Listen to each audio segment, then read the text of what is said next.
গল্পগুচ্ছের নতুন গল্প হলো এক্সাম ব্লাফ। রাজু, বাবলু আর মন্টু এই তিন বন্ধুতে একটা জটিল পরীক্ষা মিস করলো।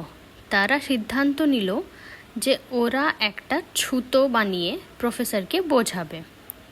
তারা একটা প্ল্যান করলো, বলবে যে তারা একটা বিয়েতে গিয়েছিল, রাত জাগা হয়েছে, আর তারপর ফিরে আসার সময় গাড়ির চাক্কাটা ফুটিয়ে গিয়েছিল। পরীক্ষার পরের দিন তারা প্রফেসরের কাছে গিয়ে একটা খুব আদো আদো মুখ করে ছুতো দিল। প্রফেসর একটা শান্ত হাসি দিয়ে বলল, ঠিক আছে, তোমাদের একটা স্পেশাল পরীক্ষা নেওয়া হবে। তাদের আলাদা আলাদা রুমে বসানো হলো। পরীক্ষা শুরু হলো। প্রথম প্রশ্ন ছিল একটা খুবই সহজ অঙ্কের প্রশ্ন। তারা খুশি হয়ে লিখতে শুরু করলো, কিন্তু পরের প্রশ্নটা দেখে ওদের মাথা ঘুরিয়ে গেল।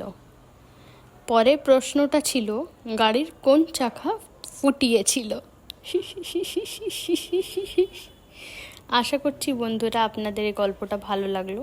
যদি ভালো লেগে থাকে তো কমেন্ট সেকশনে জানাবেন, আর এই ভিডিওটাকে নিজের বন্ধুদের সাথে আর প্রিয়জনদের সাথে শেয়ার করবেন, লাইক করবেন আর সাবস্ক্রাইব করবেন। টাটা।